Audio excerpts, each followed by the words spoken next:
Welcome to Financial Insider Weekly. I'm your host, Michael Gray, CPA. My guest is Robert E. Temmerman Jr., who I'm just going to call Bob.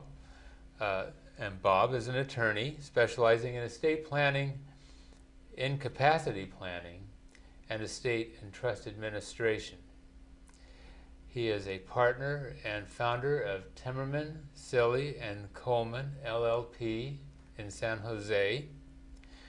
Bob received a BA in Economics and Political Science, magna cum laude from Boston College in 1975, and his Juris Doctor degree, magna cum laude from Santa Clara University in 1980. He is an active speaker in the estate planning community, including recently he spoke at the Jerry Kasner Estate Planning Symposium, which is presented by the University of Santa Clara here. And he also speaks for our estate planning council, bar associations, other estate groups around the country. And he's also contributed chapters to books, including California Estate Planning, which is published by Continuing Education of the Bar. Bob has also participated in writing rules of the court for the Santa Clara County Probate Court. On a personal note, Bob is quite an athlete. He just completed a 2-month bike trip across the United States, and he also plays amateur hockey. I know you do some kayaking and just lots of other sports. Anyway. It's the fun stuff, Mike. I live for the fun stuff. Good for you, Bob. Go for the gusto, carpe diem, and all that stuff. Anyway, today our subject is, I'm a trustee, now what? And before we get started, I just want to caution you that we're discussing administering a trust after a death, and other considerations will apply for other scenarios like special needs trusts.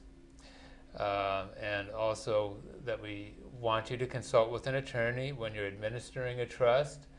This is just an introduction, part of what we hope will be an ongoing conversation that you're going to be having. It's a huge topic. Bob has spent years studying this stuff. We're not going to cover it in 28 minutes. And also, we're discussing administering trusts in California. The laws in other states may be different. So with that, off we go. Okay, Bob. First of all, thanks for joining me today. My pleasure. It's always good to see you, Mike. And it's a real pleasure having you. All right, so some people think that since they made a living trust, nothing special needs to be done when somebody passes away. Is that right?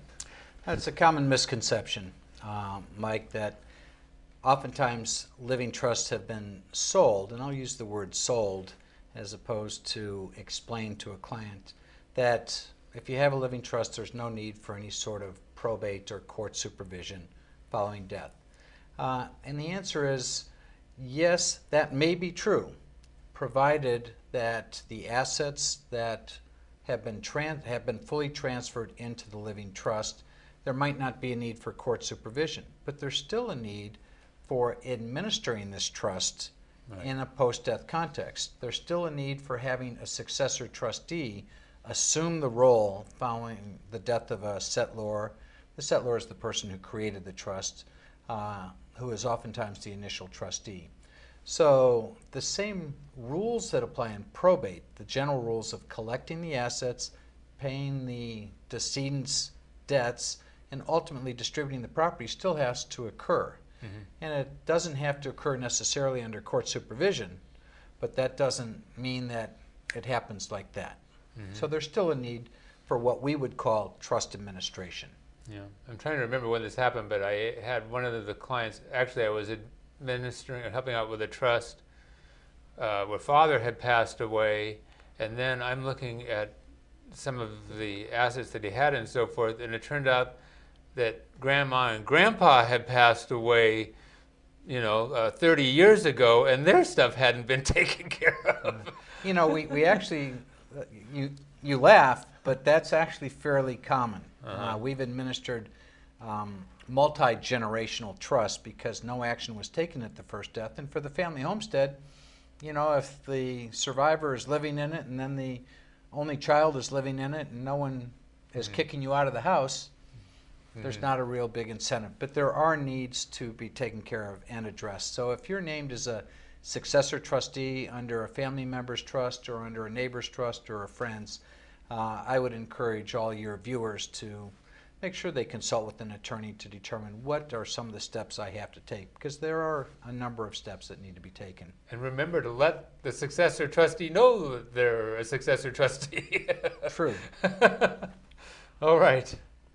Now, if the decedent had a living trust, does that automatically mean that no probate is required? Not automatically. In most cases, no court supervision will be necessary. But in some cases, and in some cases where there is a dysfunctional family, some sort of court supervision may indeed be warranted. The most common example of why I might need some court supervision is that not all the assets got transferred to the trust. For instance, if mom and dad created a trust, but they failed to leave a vacation home or failed to transfer the vacation home into the trust, we may have to actually probate that asset. There are some shortcuts that we can try and take in order to avoid having a full-blown probate, such as filing a petition with the court saying it really was mom and dad's intent that all of their assets be put in the trust. And that intent can be manifested in sometimes what's referred to as a schedule of assets that we want put into the trust, even though they weren't formally transferred. The best advice is if you do have a trust, make sure that the assets that you own are in fact in that trust. Okay. Now, well, I guess we sort of brought this up. Is it unusual for families to neglect the formalities of administering trusts after a death, and what sort of consequences might come from such a failure? The failure is going to occur more where there aren't immediate family members.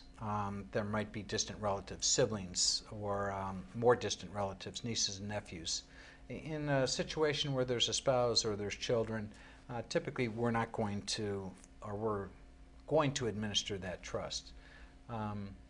The key points to any sort of administration are finding out what are my responsibilities. I'm a trustee. What do I have to do to carry out the intentions? And we start with the four corners of the document. What does the trust actually say? Who are the beneficiaries? Are there any special provisions in our governing instrument that we have to be aware of to make our trustees aware of them? Okay.